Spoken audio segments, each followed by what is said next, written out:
նաև այստեղ գալուց Արարատ լեռը ամեն օր ձեր մեր բոլորի աչքի առաջ է։ Մի բան հիշեցի, բարեկամ ունեին, որ 46 թվին Պարսկաստանից գաղթել էին Հայաստան եւ պատմում էր հետո, որ դե հիշում եք 46 թիվ բոլշևիկյան իշխանություն, դաշտում որ աշխատում էին, հետո գալիս էր ընդմիջման ժամը, ասում որ նստում էինք, որ հաց ուտենք, եթե նստում էինք այնպես, որ դեմը մասիսներ,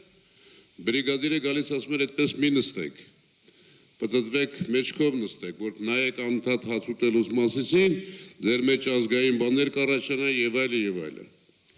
Հիմա նույն բանը անում է այս տղան։ Նենց որ նկատի ունեցեք, սրանց ներկայությունը մեզ ինչից է զրկում։ Տեսեք, ով է պաշտպանում սրան։ Ալիև ամեն ինչ անում է, որ սա մնա իշխանության, որովհետև գիտի երբ ուզենա կուլ կտա, Արևմտյան Ադրբեջան, 300 ադրբեջանցին նաև այս ամբողջ Արարատյան դաշտում եւ մեր սահմաններում, պաշտպանում է Թուրքիայի արտգործնախարար, ասում է շատ ճիշտ քաղաքականություն է, մենք աջակցում ենք այդ քաղաքականությունը, Ֆիդանը։ Բայց ոչ մեկը Ֆիդանին հարց չի տալի, ասի դուք ուզեիր, որ Թուրքիայի նախագահը ելներ Սուտասան, վախկոտ, սարսափելի շատ փող սիրող մարդ։ Բայց մեր հակառակորդներին պետք է որ Հայաստանում նման մարդիկ իշխանություն լինեն, որ Հայաստանի հետ ինչ ուզենան անեն։ Ժողովուրդ ջան, ամենավտանգավոր բանը դուք գիտեք, որ պետական ամբողջ իշխանությունը, ուժային կառույցները, բոլոր գերատեսչությունները դարել են կալպակի տակ մի մարդու սուր շարժվող եւ ենթարկվում են մի մարդու եւ մարդկանց մեզ սերմանում են վախ։ Ով մի բան անում, հետևից գնում են, այսօր ունենք տասնյակ ու տասնյակ քաղբանտարկյալներ, մեկը մի բան է խոսում, հետևից գնում են, սկսում են զգուշացնել։ Այդ վախը պետք է մեր միջից անենք։ Եթե մենք ուզում ենք այս հողի վրա մեր երկրում տիրոջ պես ապրենք, մեր երեխեքը այստեղ մեծանան, ապագա ունենան, պետք է այդ վախը հանենք։ 10 հոգու կարող են ճնշել, 100 հոգու կարող են ճնշել, բայց 1000, 10000 հոգու չեն կարող ճնշել։ Մոռացեք, ամեն մեկ իր համար է պատասխանատու։ Մասնակցության կարևորության մասին, որոնց Սաղաթելյանը ասեց, ինչքան շատ լինի մասնակցությունը կբացառվի սրանց վերարտադրվելը։ Հիմա եկեք նաև նայենք, որ սրանք ասում են խաղաղություն, երբ է եղել իրական խաղաղություն։ Մեր դաշինքի առաջնորդի Ռոբերտ Քոչարյանի երկրորդ նախագահի իշխանության տարիներին եղել է ամենախաղաղ ժամանակները, ոչ միայն Ադրբեջանը չի ռիսկ արել մի հատ քայլանի դեպի այս կողմ, ունեցել ենք ուժեղ նաև կազմակերպված պաշտպանված Արցախ, բայց նաև մեր երկիրն է զարգացել։ Հիմա նայեք, պարզ թվեր եմ ասում, չէ, պարզ թվեր։ Սրանք այս ամբողջ տարիների մեջ որ մի լավ գործ են արել, այս բաները, ասֆալտ են արել։ Ինչքան գիտեմ, ամբողջ Հայաստանում մի նոր ճանապարհ են սարքել Արաբկիր թաղամասում մեջ 70-80 մետրանոց մի ճանապարհ են սարքել, նոր ճանապարհ։ Այդ ասֆալտն էլ բոլոր փողոցները, որտեղ ասֆալտ են արել, 2-3 տարի մեկ նորից են ասֆալտ արել։ Հիմա այդ հարցի պես այս տարի ձուն եկավ, Երևանում որ պտտվեք, լրիվ փոս է։ Ասֆալտն ինչ են անում, որ մարդկանց խաբեն եւ ասֆալտով փող աշխատել ամենած հնարավորությունն է։ Վաղ որ սրանք չլինեն իշխանության, դուք կտեսնեք, թե իրական թալանը Հայաստանի պատմության մեջ երբ է եղել։ Իսկ Ռոբերտ Քոչարյանի իշխանության տարիներին Հայաստանի արտաքին պարտքը եղել է ընդամենը 1.4-1.6 միլիարդ դոլար։ Հիմա 18 թվին 7 միլիարդ էր, հիմա արդեն 15 միլիարդ է։ Մի մտածեք, որ դա պետության պարտքն է, մեր բոլորի պարտքն է։ 1.6 միլիարդից հասցրել են 15 միլիարդի։ Քոչարյանն եկել է իշխանության 98 թվին, աղքատությունը Հայաստանում եղել է 56%։ Քոչարյանը գնացել է իր ժամանակը լրացել է առանց նորից շարունակելու մնալու, թողել գնացել է, աղքատությունն եղել է 24%։ Անցել է քանի տարի, 18 տարի, աղքատությունը 22-23% Հայաստանում։ Եվ որ սրանք ասում էին, աղքատությունը վերացնելու ենք։ Թոշակները 98 թվականին միջին կենսաթոշակը եղել է 6000 դրամ, հիշում եք այն ժամանակները, եւ ամիսներով աշխատավարձեր չէինք ստանում, թոշակներ չէինք ստանում։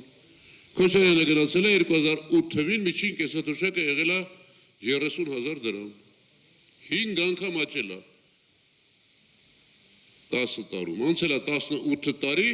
միջին կենսաթոշակը այսօր 49000 դրամ է, 50%-ով աճել, 500% ընդեղ, 50% ստեղ։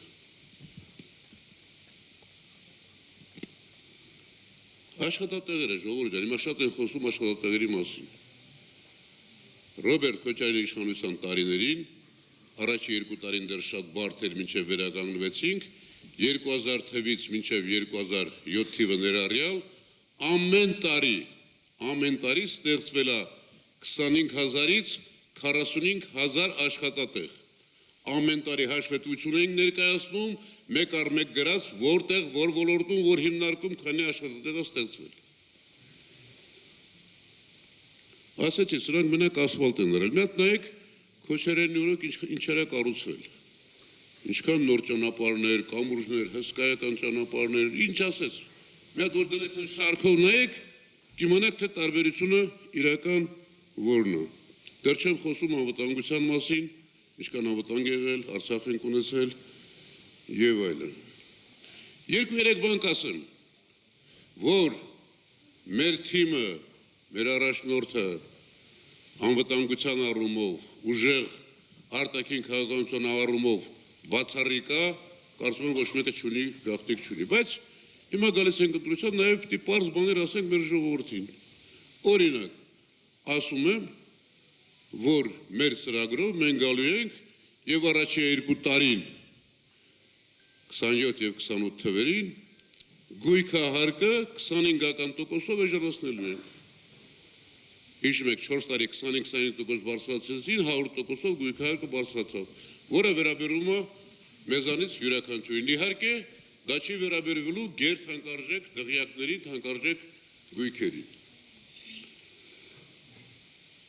Հաջորդը, ես անձամբ խոստանում եմ եւ ծրագրում գրելու ենք, որ Հրազդանի Զորինկից կառավարական դաչայում ոչ մի նախագահ, ոչ մի պաշտպանության նախարար, ոչ մի Ալեն Սիմոնյան, ոչ մի վարչապետ չի ապրելու։ Այդ դաչաները փակվելու են եւ տրվելու է մեր զինվորների վերականգնմանը զինվորի տոն ծրագիրը։ Փակվելու է նաեւ Սևանի ամառանոցը, որը դառնալու է սոցիալական անապահով մարդկանց երեխաների համար կարևոր մի տեղ։ Հարկերի վերաբաշխումը, տարիներ շարունակ այս մասին խոսվել է։ Ի վերջո, ամբողջ հարկերը հավաքվում են, կենտրոնում են պետական գանձարանում եւ նրա փոքր մասն է, որ գնում է համայնքներ, մարզեր։ Այստեղ էական վերաբաշխում կլինի, որ պետական միջոցների մի զգալի մասը տեղափոխվի մարզեր, համայնքներ, գյուղեր, որ գյուղերն էլ զարգանան։ Մենք հիմա սարսափելի վիճակում ենք հատկապես սահմանամերձ գյուղերի, փոքր գյուղերի պարագաներում։